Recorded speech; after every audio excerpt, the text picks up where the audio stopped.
물론 여긴 국민 라디오.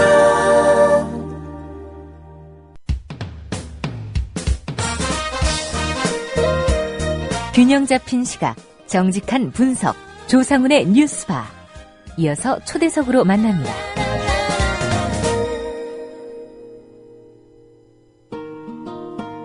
네, 오늘은 방송 일정상 초대석 인터뷰를 먼저 진행하고 이어서 조간 브리핑 진행하도록 하겠습니다. 국회가 세월호 침몰 사고 진상 규명을 위한 국정조사를 오늘부터 석 달간 일정으로 실시합니다. 그동안 우리 국민은 국회 국정조사의 한계를 여러 차례 확인한 바 있습니다. 과연 이번 국정조사는 진상규명에 접근할 수 있을까? 이런 의문도 갖게 됩니다. 세월호 침몰 사고 진상규명을 위한 국정조사 첫 일정으로 잠시 뒤 전남 진도 팽목항 방문길에 오르는 새정치민주연합의 김광진 의원과 얘기 나눠보겠습니다. 김 의원님 안녕하십니까? 예, 안녕하세요. 김광진입니다. 예. 말씀드린 대로 잠시 뒤 진도 팽목항으로 가신다고 들었습니다. 예, 8시 20분 기차로 출발합니다. 예. 국정조사 첫 일정으로 진도 팽목항 방문 결정한 특별한 이유가 있습니까? 사실은 당연히 시작해야 되는 일정이기도 하고요. 예. 그리고 유족 대표 측에서도 지난번에 요구하셨던 사대안 중에 가장 중요하게 생각하셨던 것이 첫 일정을 진도에서 시작해줬으면 좋겠다. 그리고 아직까지 돌아오지 못하고 온 16명에 대해서 다시 한번 생각해주면 좋겠다. 이런 의견이 있으셨습니다. 예. 그 팽목항 가시면 아직 그 실종자 가족으로 현장에 있는 분들 그리고 유족들 예. 좀 만나 뵙겠군요. 예, 그렇습니다. 예. 김 의원님께서 특별히 이번 국정조사의 목표 어디에 두고 계십니까? 사실 이번 국정조사는 그 세월호 사건이라고 하는 것이 배가 침몰될 때까지는 그냥 사고일 수 있었습니다. 근데 이것을 살릴 수 있는 국민들을 살리지 못하는 참사가 벌어진 것은 대한민국 정부 구조의 컨트롤 타워 기능과 부재였다고 생각합니다. 그래서 예. 그 후자의 문제, 과연 대한민국은 왜 살릴 수 있는 국민들을 살리지 못했는가, 그리고 과연 같은 일이 벌어졌을 때 이후에 어떻게 대처할 수 있겠는가, 이런 문제에 대해서 집중해서 좀 찾아보려고 합니다. 예. 석 달간의 국정조사 일정 말이죠. 진상규명에 좀 충분한 시간이라고 생각하시는지 궁금하고요. 물론 여야가 합의만 한다면 기간 연장 가능하지 않습니까? 어떻게 보십니까? 사실은 기간이 처음에는 50일이었다 60일 그리고 90일 이렇게 늘어났는데요. 예. 그 기간 자체가 늘어났다고 해서 충실해지냐 아니면 혹시 더 늘어지면 더 많이 할 수 있느냐 이런 건 좀 아닌 것 같습니다. 사실은 짧더라도 자료 요구에 명확하게 정부가 응해주고 또 국정조사에 참여하는 증인이나 혹시 기관이나 이런 분들이 성실하게 임해주기만 한다면 50일이어도 충분할 수 있다고 생각합니다. 예. 그리고 또 하나는 지금 90일로 되어 있습니다만 기간 보고는 한 열흘 정도, 그리고 소위 이제 국민들이 생각하시는 청문회 기간은 5일 정도로 잡혀 있기 때문에요. 국민들이 생각하시는 실질적인 청문회 기간은 국정조사 기간은 한 15일 정도 이렇게 생각하시면 될 것 같습니다. 예. 대략적으로 기관 보고 열흘, 그 다음에 청문회 5일 정도. 이 청문회 일정이 너무 짧은 것 아닌가 이런 생각 드는데 어떻게 생각하십니까? 그러니까 저도 약간 그런 것에 대한 아쉬움은 있습니다. 그러니까 청문회라고 하는 것이 이 다른 어떤 사안과 다르게 무슨 호통치고 정치적 공방이 있고 이런 것이 아니라 정말 말 그대로 진실 규명을 위한 것이고, 또 사실 다른 어떤 사건보다도 이것은 연관되어 있는 부처가 너무 많습니다. 예. 그래서 각 부처의 사람들이 기본적인 본인의 입장을 얘기하고 각각의 의원들이 또 질의응답하고 또 그것에 대한 사실관계를 다시 한번 체크하는 이런 시간을 가지려면 5일로는 사실은 좀 짧다라는 생각이 들고요. 앞서 말씀드린 것처럼 지금 15일이라고 하는 기간을 제외하고 나머지 기간이 꽤나 많이 남아있기 때문에 여야가 합의가 될 수 있다면 조금 그 기간에도 하루하루씩이라도 기관들의 이야기들을 좀 더 들을 수 있는, 그리고 현장 방문을 통해서라도 명확한 현장의 이야기들, 각각 기관들이 가지고 있는 상황들은 브리핑 받으면 좋겠다 이렇게 생각합니다. 예. 오늘 첫 일정으로 이제 진도 팽목항 방문한다고 말씀하셨는데, 예. 석 달간의 국정조사 일정 대략적으로 어떤 순서로 진행이 됩니까? 일단 오늘부터 여야의 모든 의원들이 참여해서 진도 팽목항으로 가는 것을 시작해서요. 예. 6월 5일 날 안산 분향소를 방문하는 것으로 예정되어 있습니다.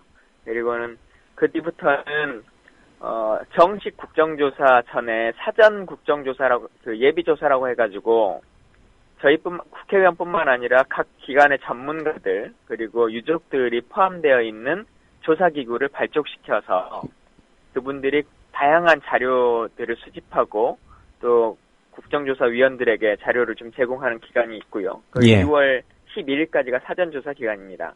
예. 그리고는 말씀드린 것처럼 기관보고는 7월 7일부터 7월 26일까지의 시간에서 1차, 2차로 좀 나눠서 이렇게 진행을 하려고 준비를 하고 있고 양당 간에 합의되어 있는 명시적으로 명확하게 날짜로 박혀 있는 것은 청문회는 8월 4일부터 8월 8일까지로 한다. 이렇게 5일간 한다. 이렇게 되어 있고 예. 8월 29일 날 백서를 발간하는 것으로 마무리가 되는 걸로 현재 합의되어 있습니다. 예. 일정 설명하신 중에 유족들이 참여하는 그 조사위원회 언급을 예. 하셨는데 예. 유족들은 어떤 방식으로 참여를 하게 됩니까? 국정조사라는 게 기본적으로 다른 국정조사도 마찬가지입니다만 전문가들이 참여할 수 있도록 되어 있습니다. 예. 예, 국정조사 꼭 위원이 아니더라도 이 전문위원들로 예비조사팀이나 전문가들을 구성할 수 있도록 되어 있는데요. 그 중에 몇몇 분들이 유족을 대표하셔서 참여하시는 걸로 생각하고 있고 또한 다른 국정조사는 한 20분에서 30분 정도의 전문가를 저희가 모셔서 의견 자문을 구하는데 이번 사건 같은 경우는 부처도 많고 또 유족들의 입장도 여러 가지 대변을 해야 되기 때문에 한 60여 명 선에서 전문가를 모시려고 준비하고 있습니다. 예. 그 가족들이 참여하는 방안은 이제 가족 대책이 여기에 좀 일임을 하셨나요? 어떻게 선임하고 그럴지는? 지금 뭐 꼭 저희 당만이 할 수 있는 것이 아니라 이게 국회에서 하는 거기 때문에 여야가 같이 합의를 해야 되는 상황들이 있고요. 예. 그리고 현재 각 당에서 그리고 공식적으로 유족 대표자 회의가 구성되어 있기 때문에 연관돼서 여러 가지 이야기들을 나누고 있고 오늘 진도에 내려가실 때도 유족 대표자 분들께서도 같이 함께 하십니다. 예. 청문회 일정 중에 가장 관심이 가는 대목 아무래도 그 국정조사 일정 중에서는 청문회일 것 같습니다. 예. 또 그 중에서도 이제 김기춘 대통령 비서실장이 증언대에 서느냐 또 그렇다면 시기는 언제쯤일 것이냐 이 문제 같은데 어떻게 전망하고 계십니까? 많은 분들이 기관 보고가 되어 있기 때문에 김기춘 실장이 중도의 청문회 전, 그러니까 8월 4일 전에 사퇴해버리면 청문회에 쓰지 못하는 것이 아니냐 이런 우려를 많이 하시는데요. 예. 명확하게 말씀드리자면 저희가 합의사항에 양당이 원하는 모든 증인을 채택하도록 되어 있기 때문에요. 본인이 중도에 사퇴하신다, 계속 직을 유지하신다면 기관의 장으로서 기관 보고를 하러 오실 것이고, 예. 만약 중도 사퇴하게 되신다면 기관 증인이 아니라 개인 증인으로서 청문회장에 서실 거라 이렇게 말씀드립니다. 예. 근데 김기춘 비서실장이 청문회 전에 사퇴할 가능성이 있다고 보십니까? 뭐 어느 정도 인적 쇄신에 대한 얘기들이 계속 나오고 있고 청와대 발로도 6.4 지방선거 이후에 청와대 비서실 개편이 있을 것이다 이런 말들이 있기 때문에요. 예. 어느 정도는 예상할 수 있다고 생각합니다. 근데 다만 남재준 국정원장이라든가 김장수 실장이라든가 이런 분들도 다 사임하셨지만 예. 이후에 청문회에서 증인으로 나오셔야 되는 것이거든요. 예, 그렇기 때문에 김기춘 실장도 사임만으로 이 청문회 자리가 면피되거나 면책되거나 하진 않을 거라는 것을 말씀드립니다. 예. 이번 사고 조사와 관련해서 김기춘 실장을 통해서 확인하고 싶은 내용들은 어떤 것들입니까? 사실 이 사건에서 가장 중요한 것이 국가의 컨트롤 타워, 그러니까 청와대의 안보실이 정확하게 운영되느냐, 그리고 대통령은 어떤 판단을 정확하게 내리셨느냐, 이것입니다. 근데 대통령이 직접 국회에 나오시는 것이 아니기 때문에 이를 대변할 수 있는 청와대 비서실장의 입을 통해서 듣고자 하는 것이고요. 예.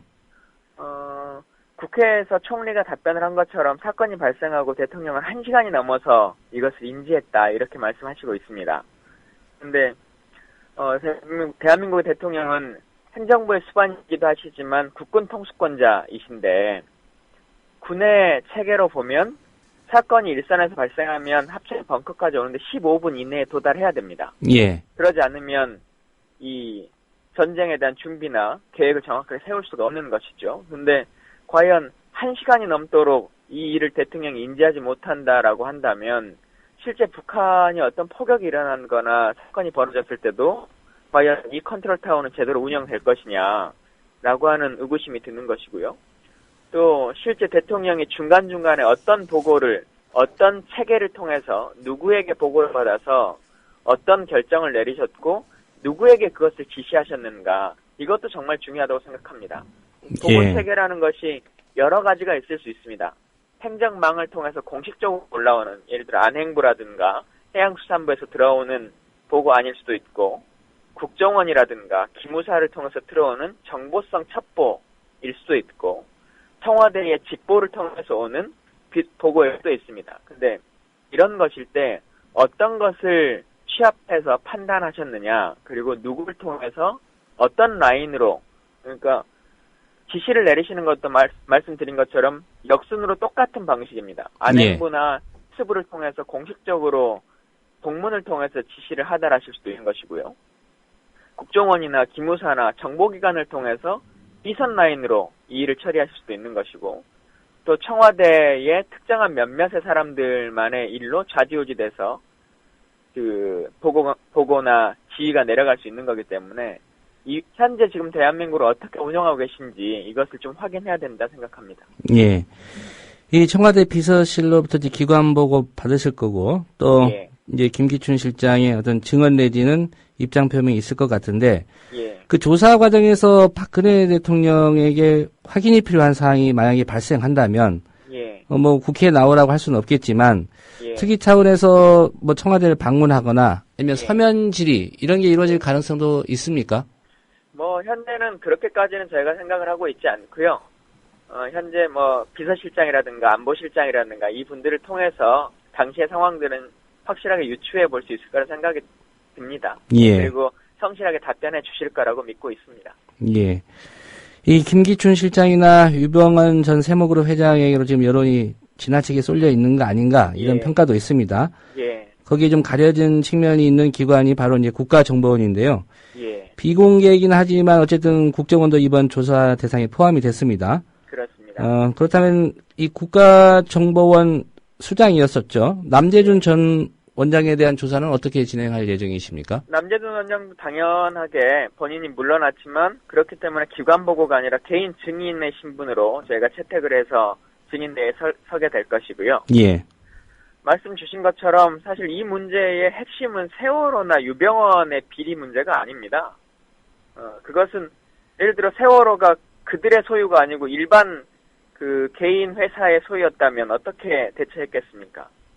이건 뭐 중요한 문제가 아님에도 불구하고 지금 여론의 모든 것들을 특정한 무슨 종교적인 문제나 비리의 문제로 덮고 가려고 하는 것인데요. 사실 이것은 배가 뒤집어지고 나서의 문제, 왜 살릴 수 있는 국민들을 살릴 수 없었냐라고 하는 국가 행정기관의 문제가 가장 큰 것이지 배 자체의 문제만을 탓할 수는 없는 거라고 생각합니다. 그래서 그것에 대해서도 언론들이 조금 더 바로잡아 주시면 좋겠다는 생각이고요. 국정원 문제에서도 보면 사실 진실규명이라고 하는 것은 정확한 팩트를 말해줘야지만이 알 수 있는 것입니다.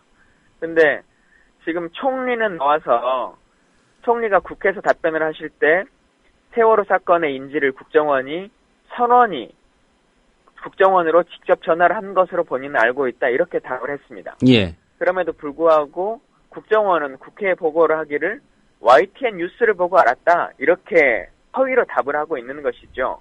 그러면 진실규명에 대한 아무런 의지를 알 수가 없을 뿐만 아니라 사실 이것이 왜 중요하냐라고 하면 그 시간의 갭이라고 하는 것이 소위 말하는 골든타임이기도 하고, 또 국정원이라고 하는 정보기관의 특성상 그분들이 알고 인지했던 그 시점이 곧 청와대의 주요 지휘라인이 알 수 있었던 시점입니다. 근데 그 시점을 한 20-30분 정도의 갭차에 발생시키기 위해서, 그리고 그 기간에 아무 일도 하지 않았다는 것을 면피하기 위해서 지금 국정원이 자기들은 몰랐다라고 하는 것으로 스스로 그런 얘기를 하고 있는데요. 사실 대한민국의 최고의 정보기관이 이 큰 사건을 뉴스를 보고 알았다고 하면 그 자체가 무능이고 그것에 대해서 책임을 져야 되는 상황입니다.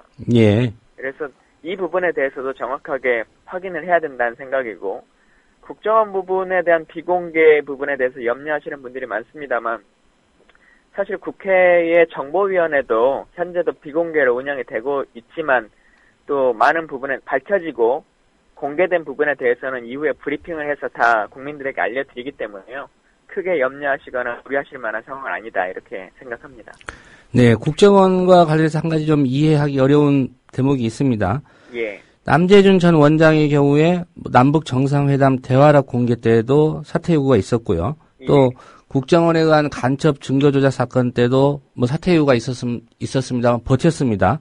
예. 근데 세월호 침몰 사고 때문에 본인이 사표를 냈고 또 박근혜 대통령이 사표를 수리했단 말이죠. 예. 이 상황은 어떻게 이해하고 계십니까? 사실 뭐 세월호 침몰 사건 때문에 본인이 물러나신 건지, 세월호가 일어나기 바로 전날까지만 해도 이분이 대국민 사과도 하고 그랬습니다. 예. 서울시 공무원 간첩 사건, 조작, 뭐 이런 것으로 인해서요. 그래서 이 모든 것들이 복합돼서 물러나신 거라고 생각이 들고요.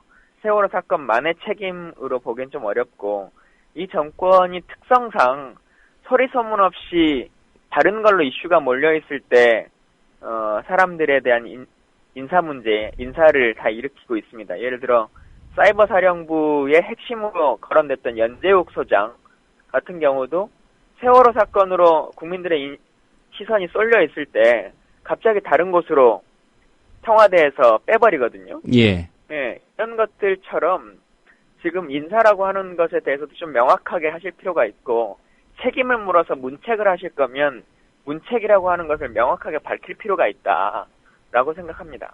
예. 지금 남재준 원장이 문책성인지 본인이 그냥 더 이상 버티기가 어려워서 물러나신 것인지 이것에 대해서도 명확하지가 않고 국민들에게 명확하게 답하지도 않았다고 생각합니다. 예. 보통 국정조사가 시작되면 뭐 여러 가지 그동안 밝혀지지 않았던 자료들이라든가 또는 어떤 정보 제공, 제보, 증언들 이런 게 좀 나옵니다. 특별히 이번 국정조사 앞두고 그런 자료 같은 거 확보하신 거 있으시면 좀 말씀을 해주실까요?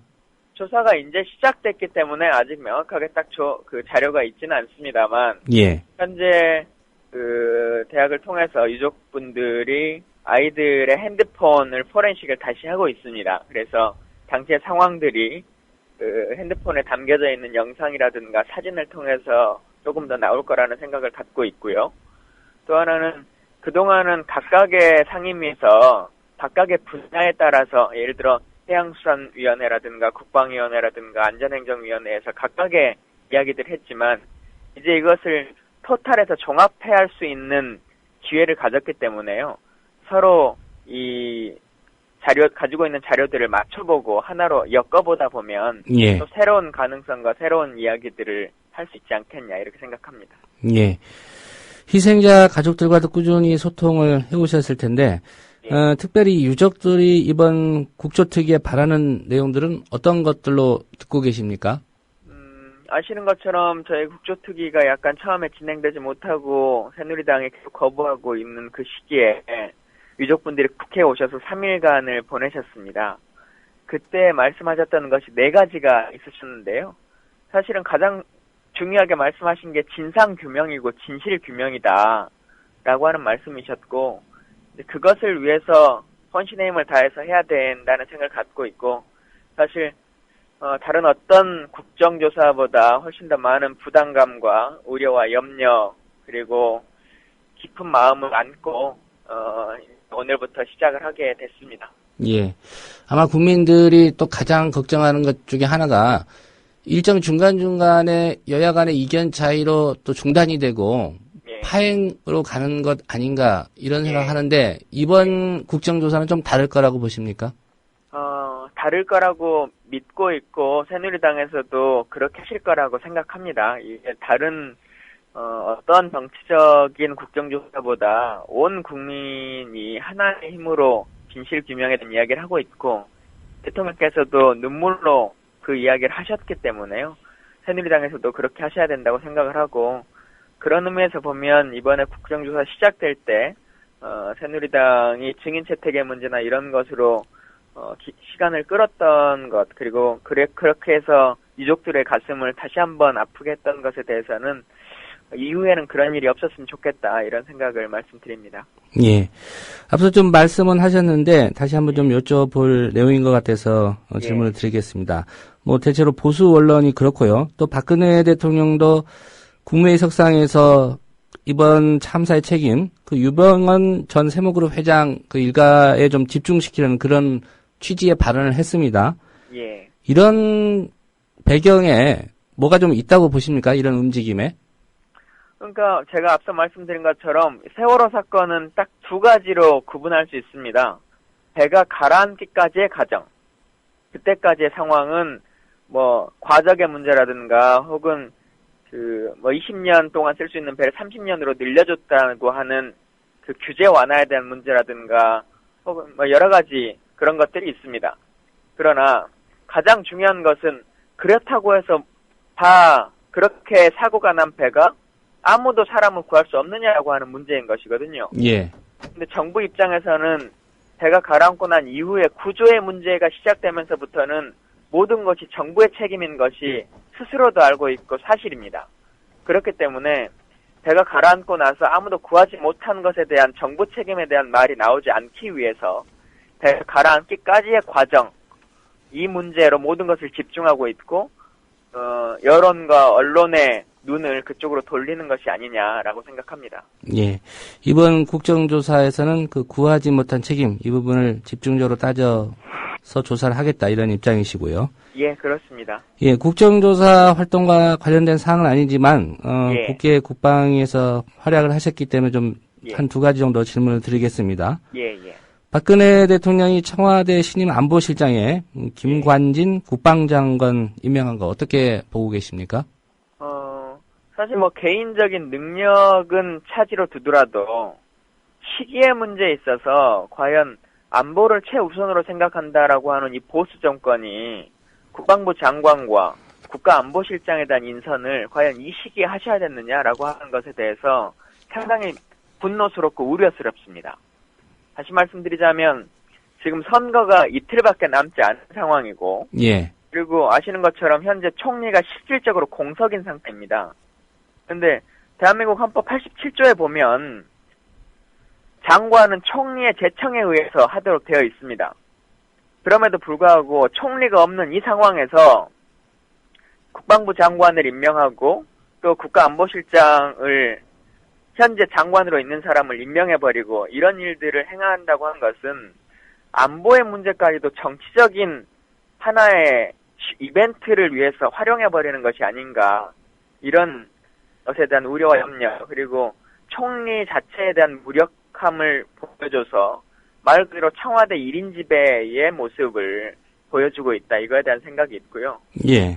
김관진 장관 개인에 대해서는 사실은 뭐 한 4년간 대한민국의 군 안보 문제를 총괄하셨던 분이기 때문에 개인적인 자질에 대해서 뭐 크게 문제가 있다라고 생각 들지는 않습니다. 다만 국방부 장관으로서 하셔야 될 역할과 국가안보실장은 군사적인 측면뿐만 아니라 외교적인 문제, 그리고 이후에 동북아 정세의 모든 것에 대한 문제와 정무적인 판단까지를 다 하셔야 되는 부분이기 때문에 많은 부분에 있어서 김관진 장관이 천안함 이후 매파의 대표적인 인사로 불리시는 분이어서 국방장관으로서는 아주 적합한 인물일지 모르나 안보실장으로서 이 모든 것들을 다 통과하실 수 있겠느냐라고 하는 우려가 있기 때문에요. 예. 본인이 그 부분에 대해서도 조금 더 많은 신경을 쓰셔서 안보실장으로서 역할을 하시면 좋겠다 생각합니다.